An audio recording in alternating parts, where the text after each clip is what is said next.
Brandi Ellen Wells was born on November 28, 1992, in Tyler, Texas. During her childhood, she was known for her outgoing and sociable personality. Attending Chapel Hill High School, she loved practicing on her flute for the school band and was also a dedicated member of the Flag Corps, the costumed girls who dance ahead of the marching band, with flags or batons twirling. Initially, Brandi aspired to become a country singer, but she later changed her mind, and her career goals were focused on becoming a kindergarten teacher. Inspired by her grandmother, Brandi was small in stature, standing at only 4 foot 11 inches, or around 5 feet tall, and weighing about 120 pounds. But her family says she was strong for her size, and recalled that her presence filled room.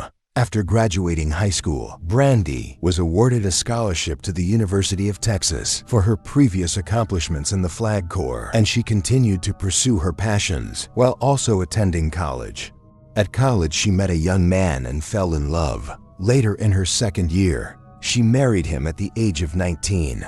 Together, they moved out and lived on their own. However, the financial strain of living independently pushed Brandi to leave her studies and obtain a full-time job. 2 years later, the couple got a divorce, and Brandi moved alone to San Antonio in order to live with a male friend. Brandi and this male friend eventually started dating, but 2 years after that, the man ended up enlisting in the army and moved overseas after this relationship ended. Brandi decided to move closer to her family and friends, so she moved in with a roommate in Brownsboro, Texas, 20 miles from her family home in Tyler. Brandi was then 23 years old and had wanted to restart her life and finish her education. She'd reached out to her Flag Corps coach at Trinity Valley Community College to inquire if she could utilize her previous scholarship to attend there. The coach told her that she would need to try out for the team again. Brandi tried out for the team and made the cut. While she had been anxious about returning to college, as she was older than her classmates, she also was filled with excitement as she embarked on this new chapter of life. Brandi had still been struggling financially, so she planned to pawn her own jewelry. Brandi got a job at the local Walmart, had been waiting for her manager to allocate a slot for her in the schedule. By all accounts,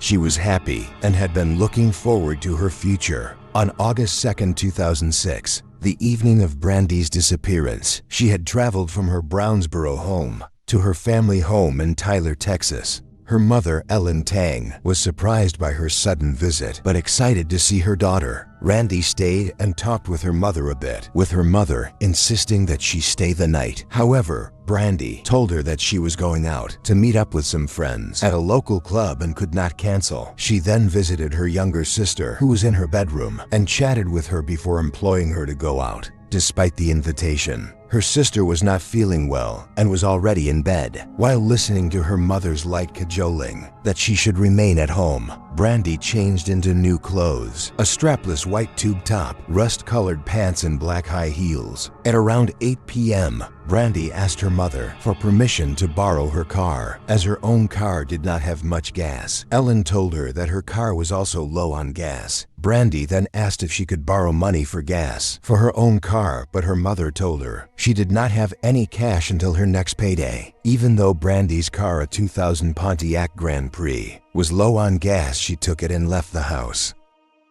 Ellen assumed that Brandi was going to the local club, the Electric Cowboy in the town of Tyler, as that is what her daughter had led her to believe, in an attempt to prevent her from worrying. Brandi was actually driving 45 minutes away in order to attend a larger club in a more bustling city. For what reasons, her mother did not understand. Well on her journey, Brandi's godmother, Michelle Cole, says Brandi called her to ask if she would go out with her that night, but she declined. Oddly enough, none of Brandi's other friends even knew that she was going out that night, which caused some to wonder what her true intention was. If not to meet up with friends that night, Brandi first headed to the nearby bowling alley. The 11th Frame Club, a family friend named Jeanette, who worked at the bowling alley as a bartender, recognized her. Brandi ordered a drink and told the family friend to put it on her mother's tab. Jeanette made her a cherry vodka sour, and both chatted for a while. Brandi told Jeanette that she was going to a club in Longview called Graham Central Station.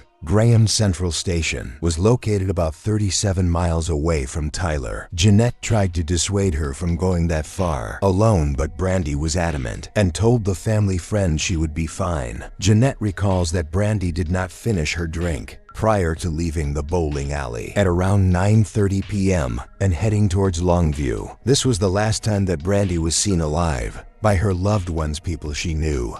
In the early morning hours of August 3rd, at around 9:15 a.m., a state trooper found an abandoned car located at the site of Interstate 20 near Longview after checking the license plate and not discovering any reports of it being stolen. He tagged it and drove away. That same morning at 9 a.m., Brandi's mother, Ellen, woke up and noticed that her daughter was still not home. Ellen did not think much of her absence, as she initially assumed Brandi had stayed with friends due to being too drunk to drive. However, once she discovered that her daughter's makeup was still on the table with no sign of her car, she became more alarmed, as Brandi leaving her makeup at her mother's house indicated she'd only intended to be away for one night and had planned to return to her mother's home. Otherwise, she would have taken her belongings with her.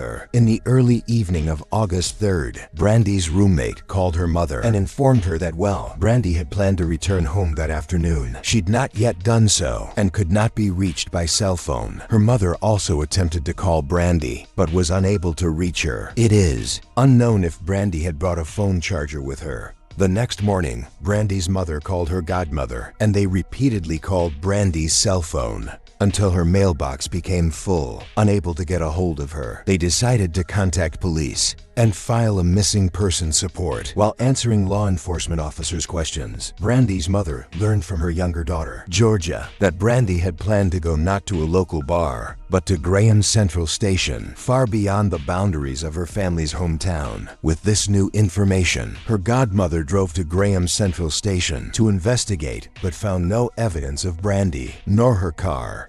On the fourth day of Brandi being missing, the local Tyler police updated Brandi's family with frustrating news. They informed them that they needed to go to Longview in order to file a missing persons report, was where the 23-year-old had actually gone missing, while the concerned family filed the second report. Right away, police were not overly concerned, nor desirous of applying resources to the disappearance, despite the fact that the 23-year-old had already been missing for 4 days. On the 6th day of Brandi's disappearance, investigators finally decided to visit her last known location, the bar 45 minutes away from her mom's house, Graham Central Station. Luckily, the footage from the night that she disappeared was still available on the security camera's hard drive and had not been overwritten. Graham Central Station had surveillance cameras and an its swiping machine, which proved to be helpful in such a missing persons case. However, initially, the police made a mistake by misidentifying Brandi due to a 9-minute digital timestamp discrepancy between the camera and the ID swiping machine. When at first they searched the video using the timestamp, investigators, as well as some of Brandi's family members, misidentified a different woman as being the now missing 23-year-old. This woman had entered the club with 2 unknown males. The footage of these misidentified people were played on the news for all to see,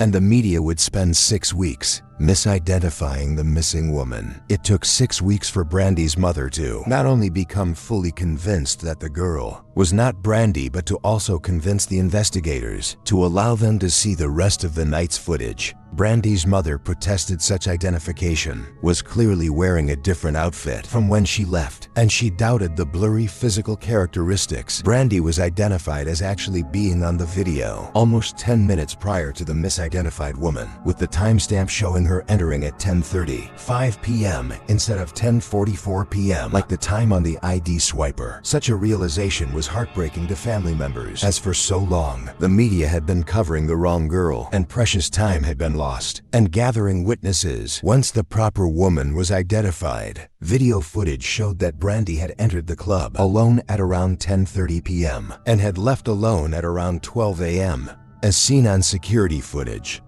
Strangely enough, she was seen exiting the parking lot, where a van was also exiting at the same time. The man was wearing a black shirt and a white cowboy hat. The man walked to the left, while Brandi walked to the right, while the two visually walked in opposite directions. A shadow hints that Brandi made a last-minute route change and may have turned left towards the man. Some wonder if she changed her mind and decided to interact with the man, or maybe the man called out to her. Some have also speculated that she may have just forgotten where she parked, as there were no cameras in the parking lot. It is unclear if the man had anything to do with her disappearance, as this was the last known person to see Brandi Wells. Many question why he was not interviewed, but some say he may never have been identified. Police also learned that between leaving the bar and getting to the club, Brandi placed 2 calls to Grand Central Station. It is believed that she did not know the direction to the club and made at least one wrong turn and needed to confirm directions to the nightclub. 6 days after her disappearance, police found out that the car that the state trooper had found in the early morning hours of August 3rd had belonged to the missing woman. At that time, as Brandi was not reported missing, Brandi's car was not reported stolen, and therefore the trooper simply marked it as an abandoned vehicle and moved on. Once Brandi was reported missing, the car was identified as belonging to her after a motorist reported the abandoned car still sitting on the side of the road. On August 8th, police conducted a search of the vehicle while police dogs searched the area. Upon inspection, it was observed that the driver's seat had been pushed back significantly further than Brandi's 4'11" frame would require, suggesting that it had been adjusted for someone up to 6'2". This detail troubled Brandi's family, who could not conceive of her driving with the seat in such an uncomfortable position. The car contained her purse, wallet, and ID, as well as a napkin bearing a man's name and phone number. They also found a cell phone belonging to her ex, which investigators initially misidentified as hers. Notably, Brandi's car keys were missing. Additionally, a gas can was discovered in the trunk, which did not belong to Brandi, and investigators claimed they could not confirm if it had actually been used. Despite an extensive search of the car, police were unable to find fingerprints inside the vehicle, suggesting that the entire interior had been meticulously cleaned.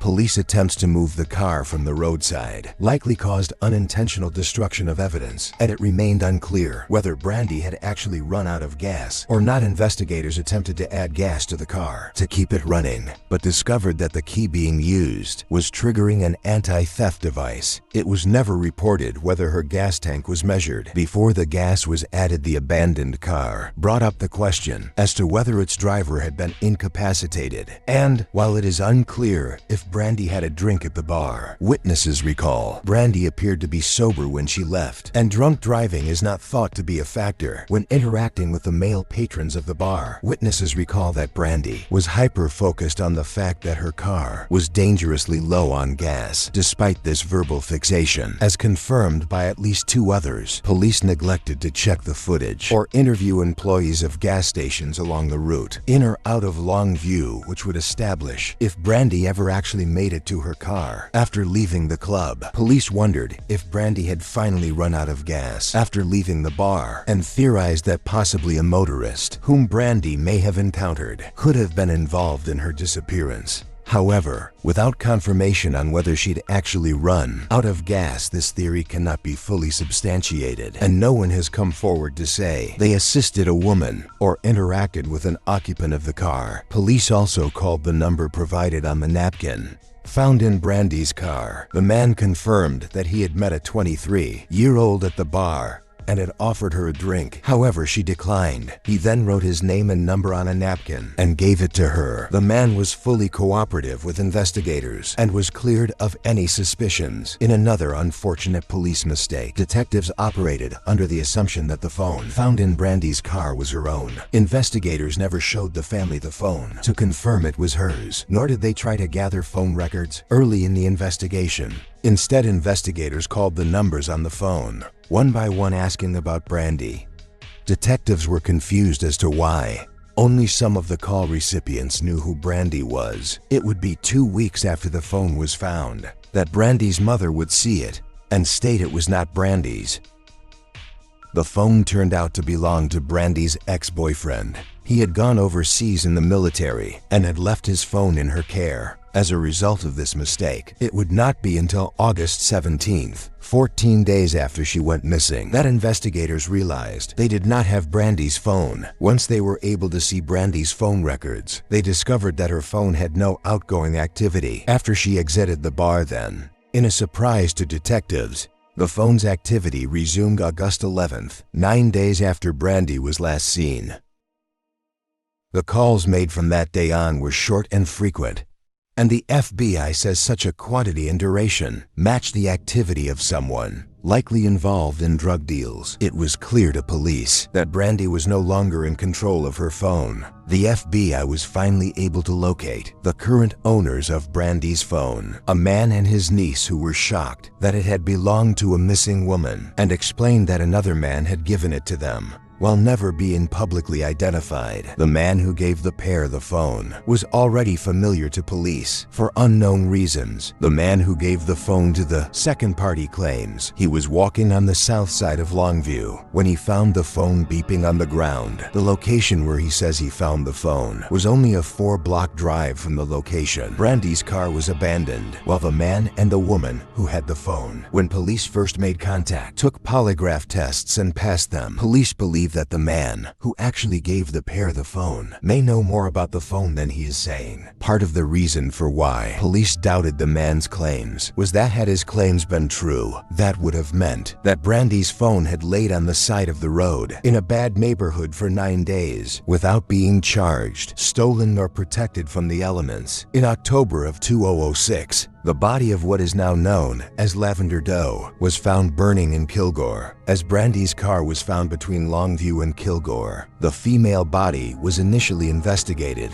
as possibly being that of the missing 23-year-old. While the victim matched a description of Brandi, who at the time had been missing for 2 months, she was eventually ruled out using dental records, and soon after DNA analysis was used to confirm that it was not Brandi.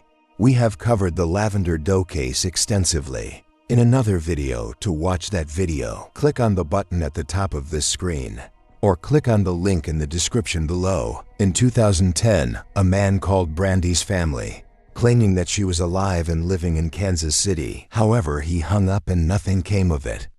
Police believe it was merely a cruel prank.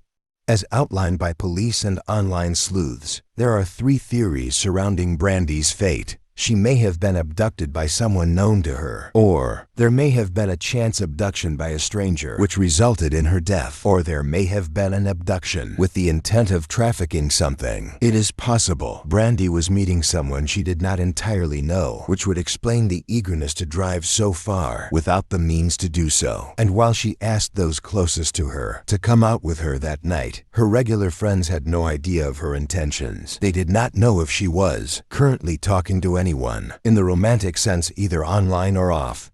If she just wanted to go out, they said, she could have stayed in Tyler and saved on gas. Witnesses recall Brandi also did not seem to be out because she wanted to drink alcohol. Some theorized that she could only ask for 1 drink from the bowling alley on her mom's tab, without confirmation from her mother. But the family friend working the bar recalls she did not even finish her 1 drink. The staff at Graham Central Station claims she may not have had a drink there at all. This is odd, as there were cheaper drinks for women on ladies' night, making alcohol more accessible to someone so low on gas money. Those at the bar recall Brandi seemed to only be concerned about finding finances for gas. Some wonder if she was told to meet at Grand Central Station by a date who may have then lured her to another location. Family and friends say it is unlikely that she would know a good or bad part of town from general directions and may have driven herself closer to where her car would eventually be found. Although the car ultimately being found with the driver's seat pushed back suggests that at some point somebody else piloted the car. While it is unknown what would become of Brandi Wells after she left the view of the camera at Graham Central Station, her family firmly believes that she is still alive, possibly being held against her will in a single place, or being trafficked due to the lack of cameras and witnesses. Unknown if Brandi ever actually made it to her car in the parking lot that night. No one knows who put the gas can in her trunk, nor if her car was ever refilled with gas. Questions also surround how the man who found her phone came to initially possess it. It has been 16 years since Brandi seemingly vanished. And while no leads have been unearthed, police are always looking for new details. And Brandi's DNA is on file to test against any found remains.